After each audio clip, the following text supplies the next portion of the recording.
Chaponts. Oh my goodness me. Oh my goodness. Well, it looks like we're in for a treat. Hello everyone, welcome back to game number 5 between Finland A and China Frantic. It's Finland A's home map, and they've only gone and done it. They've only gone and picked Black Forest. Well, they wanted to give us a show, I think. This is going to be one of those games. It's going to be one of those. Black Forest, though, doesn't necessarily always give a super long sort of choke pointy game. Can sometimes be a little more open, but it's very likely that we're in for a long game here, especially if we get a bit of a stalemate as the game goes on. It depends on how they're able to wall it up. It depends if there's any early aggression coming into play. And I want to highlight a couple of things while the game is paused here, as there was a little pause. I could see it in the lobby. Tim coming forward with some villagers on this south side. He's versus Zuppy on the east of the map. Mongols versus Mongols here.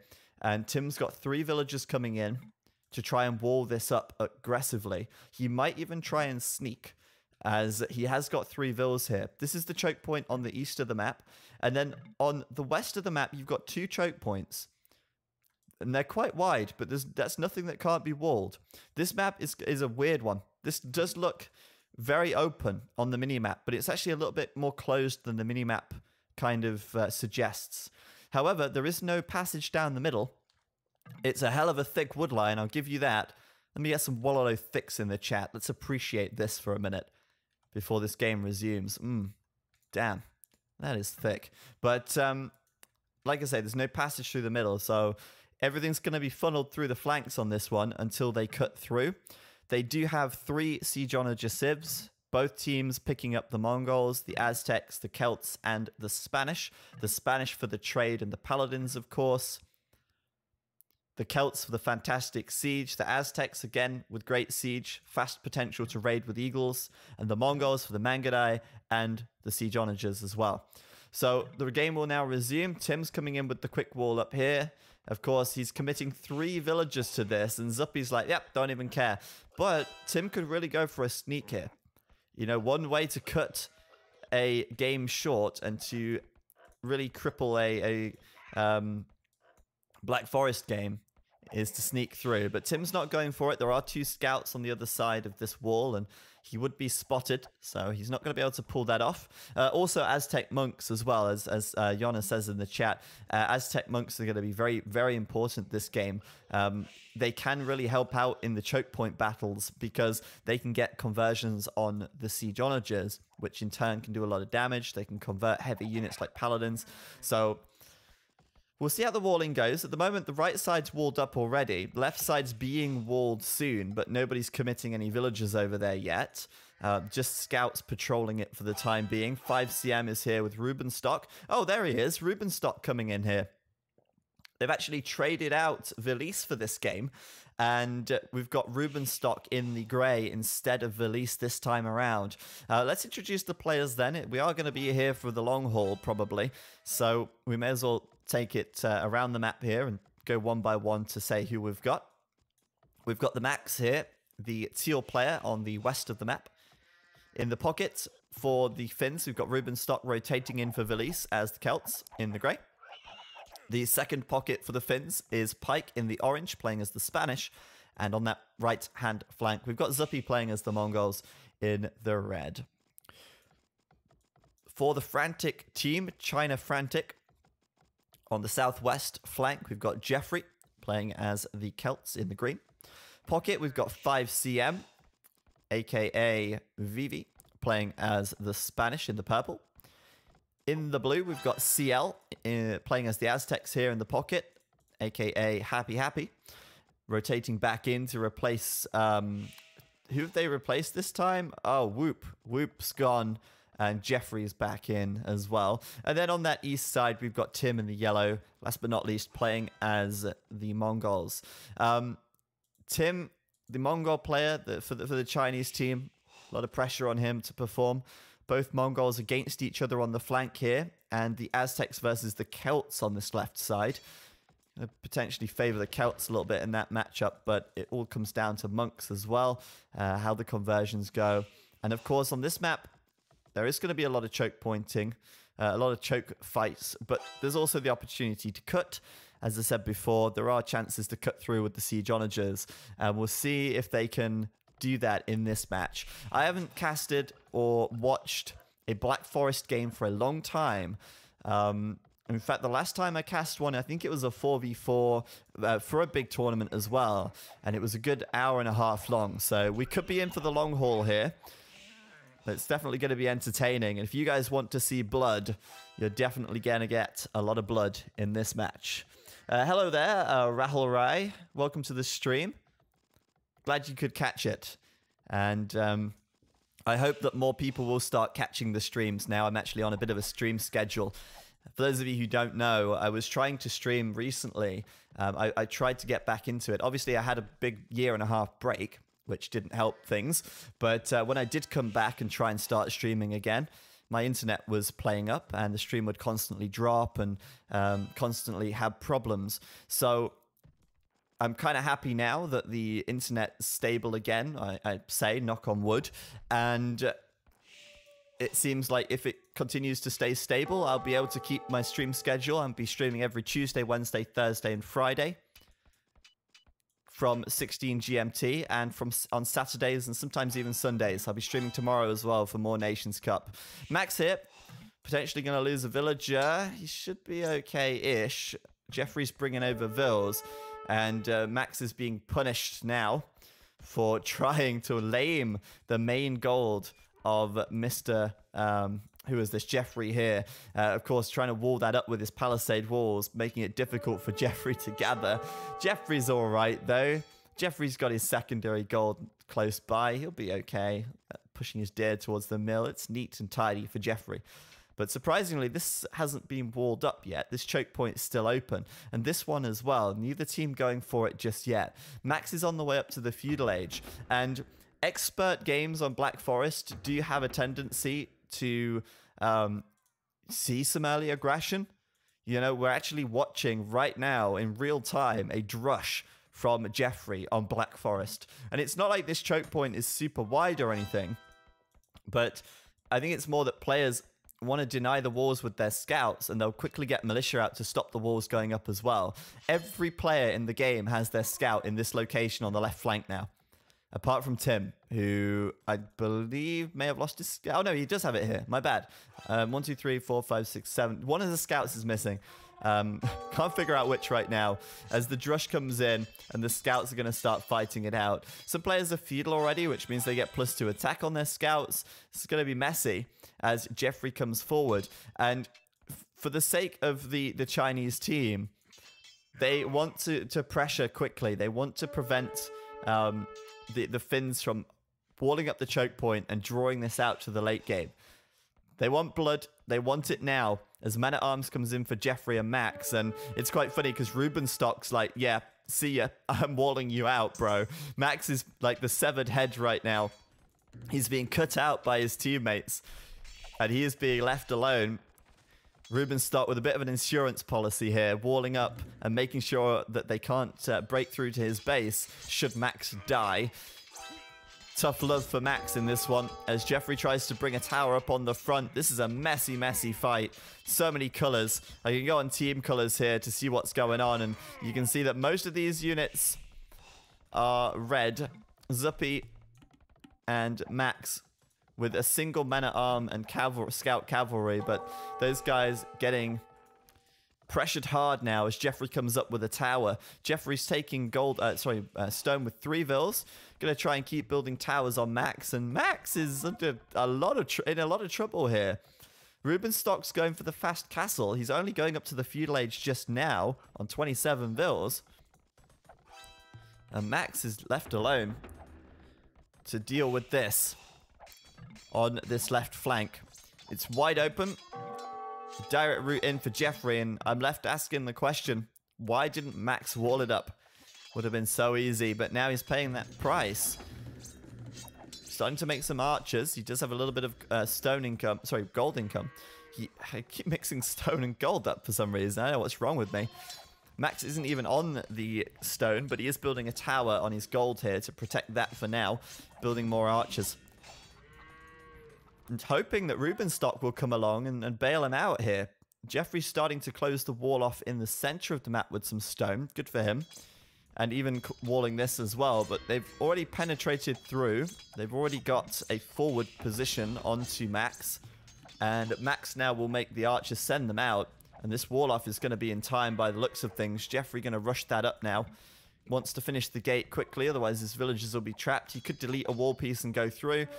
But it doesn't look like Max is going to stop the wall off here. It will go up no matter what. And yeah, Jeffrey's going to delete a wall piece to go through before re-walling it up behind to make sure that his villagers will be safe. Jeffrey will lose his man-at-arms here. Max will get some ground back. Oh, wait, will he? Yeah, he will lose the man-at-arms eventually. I mean, they're not going to do much good now anyway. But he won't ultimately be able to hit Jeffrey in return. Jeffrey's got the wall up. He's got his villagers here. Unfortunately, he couldn't finish the gate, but he can look to do that later on. And meanwhile, he's closed off the right side. So a big win here, I feel, for the Chinese team. Jeffrey can now fall back, and he can choose what he wants to do. Does he want to keep pressuring on the front by making more military units and using these forward villagers to build more production buildings? Or does he want to fall back and go up to the castle age and hope that he's set Max back far enough by making him go full feudal so that he can actually beat him to the chase on that castle age upgrade? On the right side, CL is coming forward with Tim. Tim's putting a tower up on this wall, and Tim using the fact that he had the wall up and got a tower up here to bust through and force Zuppy to re-wall behind it. This is actually looking good for China as the pressure starts to ramp up. First player now reaching the castle age. Or first players, I should say. We've got CL Castle dropping down the Siege Workshop on the flank. We've got Rubenstock Castle and Zuppy Castle. Pike is now Castle as well. And the flanks are still feudal on both sides for the time being. There you go. 5CM has just gone up as well now. So this is going to be a pretty tense fight for Zuppy as his TC is being walled up like crazy. They don't want to let them in. But there's siege at the gates. The villagers, they're angry. Trying to bring down the palisade wall here and build more towers. Zuppy's going to be forced back.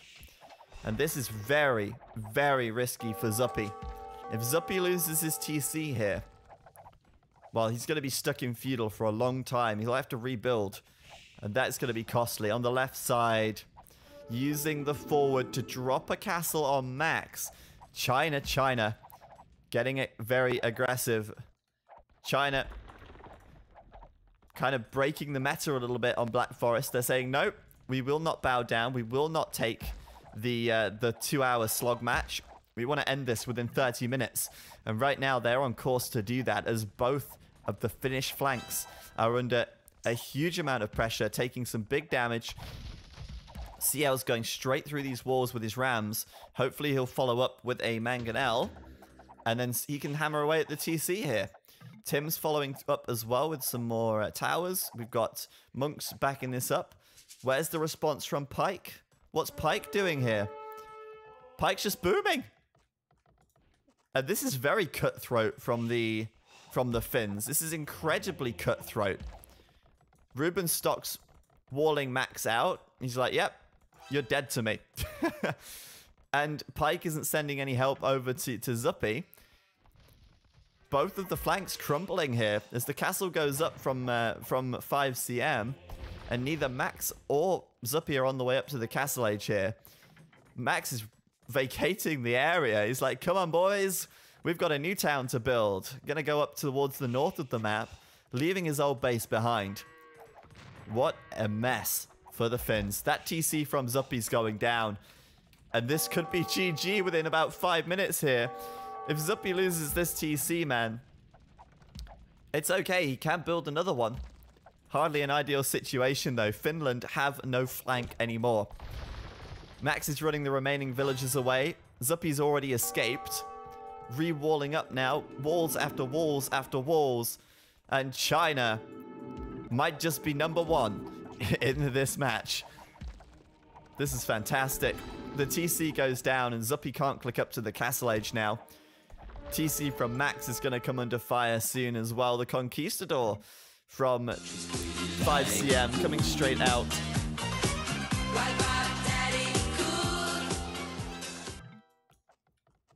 China, China, China, China. Hashtag build wall, hashtag rewall. Thank you, Donald Trump, whoever you are, for the $3.33. China, China, China. Indeed. They are definitely building that wall, though. The Finns trying to defend. But how do they come back in this case? How do they come back? Zuppy's lost his TC. China's just unstoppably pushing through. On the left side, Max is about to lose, or going to lose, his TC. He's going to lose a bunch of vills. And it's essentially 2v4 right now. That's what we're watching right here. As both of the China flanks will reach the Castle Age. Tim's going up. Jeffrey's going up. And this pressure is just going to keep increasing. And the Finns are going to keep re-walling. It's terrible. Max is now pocket. Yeah, he's just like, yeah, I didn't want to play on the flank anyway. Max is like, yeah, Aztec flank, not down for that. I'm just going to reboom at the back of the map. You don't need me. Zuppy's relocated to the back as well. So the flanks have been basically turned inside out. Zuppy was the flank, now he's the pocket. Max was the flank, now he's the pocket. And Ruben, Stock, and Pike are the new flanks in town. But still, they're losing so much ground. They're giving so much away here. They have to push this back somehow. So how can they do that? Well, Pike can delay things with this castle. Ruben Stock can try and delay things with some monks, I guess. Celt monks, hooray. With some siege is going to be better. And I guess they can try to push out once they reach imp or something. I actually don't know what they're going to do here. And oh, the sneak from CL with a villager in the back. 2 monasteries coming up here. Pike is going to find it though, but that would have been beautiful. Imagine if CL hadn't been found and he just comes in from the back and starts converting Zuppy's villagers. He's gonna get 1 conversion. In fact, they might not be able to stop this anyway. A barracks coming up from Pike. He doesn't even have a stable to build any scouts from. We've got a 3rd monastery from CL, and the Chinese team are just trolling right now, I feel. Smelly Leopard, welcome to the Church of Wallalow. Thank you for the sub. Get some hypes in the chat. Get some Wallaloves in the chat, please, team. And CL is just like, yep, thanks for the vills. Thanks for the donation, Zuppy. I'll take it. Zuppy's going to throw up a tower here, though. CL's going to get another couple of conversions, of course. And the siege workshop for CL will go up before the tower. So that means he can immediately queue a ram. He can immediately take this tower down. For now, more conversions, more free villagers for CL. Thank you very much, he says, as he runs away with 5 converted vills so far. And there'll be more where that came from at this rate. Max is on the way up to the Castle Age. He's reached the Castle Age now. My goodness. Not only are the Finns running out of space, but they're going to run out of resources twice as fast as well, because you've got all your flank players are now taking the gold and the stone from the pockets. CL is using the converted villagers to drop down barracks. There's the ram from the siege workshop. Zuppy's trying to tower rush this. It's like the reverse tower rush in the back of his own base. This is crazy. More conversions for CL. It's just, look at this. 83 villas for him right now. I will comment, though, that Ruben, Stock, and Pike have 100 villagers each. They've got bigger economies than both of the pocket players. But they're really going to have to be able to push out at some point. Ruben Stock, they're just trying to buy time right now. Fortified walls coming in. Imperial Age is coming in for Ruben Stock. Zuppy's finally going up to the Castle Age at 28 minutes of game time. There's the Rams, though, from CL. And this is it's beautiful. Use the monks. Convert the villas. Protect the rams. Oh my god, Zuppy. He's only got 31 villagers. Half of them are trying to defend a single tower right now. At 30 minutes of game time. This is ridiculous. He can't defend his rams. He can defend his rams, I think, actually. The tower might go down. Yeah, it will. He will lose the rams. More villagers going the way of CL. Rubenstock now, though, is nearly Imperial. He will reach Imperial before Zuppy will reach Castle. But he's got no space. This is another problem as well. Where do they build? Where does he put his castles up? Where does he build his military production? I guess here, which is miles away from the front line. 5CM pushing in with Conks still. And, uh-oh. Pikes now for CL. Northern Pike, ironically, going to be dying to CL's pikes. No way he's going to run in there. And Zuppy going to lose his towers. Is he crazy? He's going for a run-in at the back to try and get the monks here. The monks obviously going to go for as many conversions as they can. They do have 50 attack damage. Sorry, 50 what? 50 health. Looks like he's going to lose all of his monks. Pike will die to the pikes, though, if he stays in there for too long. But CL's like, yeah, whatever. Zuppy is still so far out of this game. On the left side, 5CM now starting to wall up aggressively to keep these guys contained while they try and go to the Imperial Age as well. Jeffrey's going up to Imperial. CL's going up to Imperial. Tim, yeah, all four of the Chinese players are going up to Imperial now. And the only person who is Imperial for the Spanish team, for the Finnish team is Rubenstock. He's currently doing Siege Onager.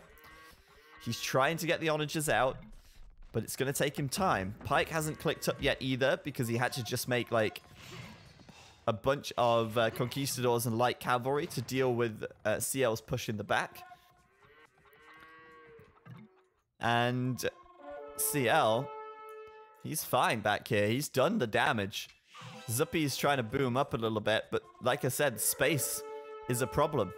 Max is taking the extra gold back here. You know, they're so confined, yet they're still playing on. And the Finnish team, since they're still playing on, I can only assume that they still think they have a way to get back into this. Maybe they think that Rubenstock's Siege Onager might be enough. But with 4 Imperial players from the Chinese team, I don't think they'll hold it. Honestly. I mean, there's going to be Trebs coming out. They're going to lose their castles very quickly. They're going to be out-teched very quickly. Pike's having to build a castle at the back of his base to protect Zuppy's economy. Rubenstock as well. 2 castles right here. Not where you want your castles to be, really. CL's throwing so much of a spanner in the works. He's like taking over the north of the map. Just take a look at the minimap right here. CL has more blue on the minimap in this position than Zuppy has red. And this is just from one sneak villager at the back of the map and a few monks. Amazing. Yeah, as the chat's saying, fat and moist. Blue has 37 military, which is more than the whole of the Finnish team combined right now. Imperial Age is coming through for all of the Chinese team as the Siege Onager for Rubenstock is completed. He's got the siege in front, backed up by the monks. How is this going to go? Well, he could push a little bit, but he's going to come up against a castle fairly soon. Sadly, can't outrange it. There's more castles coming up as well. 5CM's just going to fall back a little. Why do I hear more Wallalows going on? What is this? I don't know. Anyway, oh yeah, this is what this is. Pike. This is so funny. Pike is just got like 20 pikes in his base. And he's losing his eco to it. It's so bad for him as the Elite Eagle Warrior for CL starts to come out now. Obviously, that's the logical transition. The monks from CL still there to pose a threat as well. And I don't care. You know, if you've got all the resources in the world now as the Finnish team. you're never going to be able to overwhelm this because you just don't have the space. You just don't have the military production. They're going to struggle to spend their res, I feel, here. And they're going to be overwhelmed by CL's raiding with the Elite Eagle Warriors. They're not prepared for that. And on the left side, Ruben Starkey's crawling forward, slowly but surely with his onagers. But really, the action's happening over here. Woad Raiders coming in, not many upgrades there. We've got conversions as well, of course, from the back. And those Elite Eagles from CL, they just won't stop coming. He is going to spam, spam, spam. Taking out this TC from Pike with his 2 rams. That's a lot of villagers that are going to go down. And I think this is a space problem more than anything. But in this situation before, you just don't have room to build. You don't have room to grow your economy. At the same time, Tim's pushing through with the Elite Mangudai. The castle here from Pike is gone. Trebs are deploying. This is a China win. This is a China win right here. Ruben Stock, the only player on the Finnish team who can do damage. And that almost doesn't even matter right now. You know, they've got a bunch of castles here. They could just stall him. Whilst the Chinese team on the right side are just cleaning house over at Pike's base and over at Zuppy's base as well with the raiding. See, the siege onagers are always a threat, like I said, but as soon as they close the gap to them, they go down very easily. On the left side, the Woad Raiders are now elite with +4 defense. And, Ruben Stock has lost all of his siege onagers, and they're calling it right there, GG, from the Finns. What a game. What a game. China, fantastic showing from them. And it all started with this aggression on the left-hand side. Jeffrey walled it up after he'd gone forward. It gave them a platform to push. Max had to run through this wall into the back of Ruben Stock's base. And then on the right side, the same thing happened. Tim put a tower on the wall, broke it down, forced Zuppy to re-wall. And then CL come through from the back with some siege. They were very aggressive. And they forced Zuppy to relocate his whole base. This is Zuppy's old TC. Currently sitting behind 3 castles from Tim. And basically forced him to relocate back here. At that point, it's almost a 4v2. Obviously, the pocket players from both of the both of the Chinese pockets, I should say, they were both playing very aggressively, so their economy fell behind a bit compared to Pike and to Rubenstock. But Pike and Rubenstock were so focused on boom, boom, boom, that they never really helped their flanks, and their flanks had to run and try and recover. At that point, they'd been set back too far, and of course, CL, with a single sneak villager, building 2 monasteries at the back, and it just ended up in this. A bunch of barracks in the back of the Finnish base, spamming Elite Eagles, converting a ton of vills, building rams, killing off castles and towers. CL was the MVP of that game for me, and definitely the MVP in the scores. Rubenstock had the score lead at the end, but I mean, score obviously isn't all that important. He had a big eco, he did a bit of damage with his onagers, but CL was making the plays. So well played. That was actually Finland's home map. And China, they're back in it. It's 3-2. They're 1 game away from getting themselves into a draw. But of course, it is still an elimination match every single time. Now, it's a knockout match. Not a knockout match. It's a match point situation for Finland.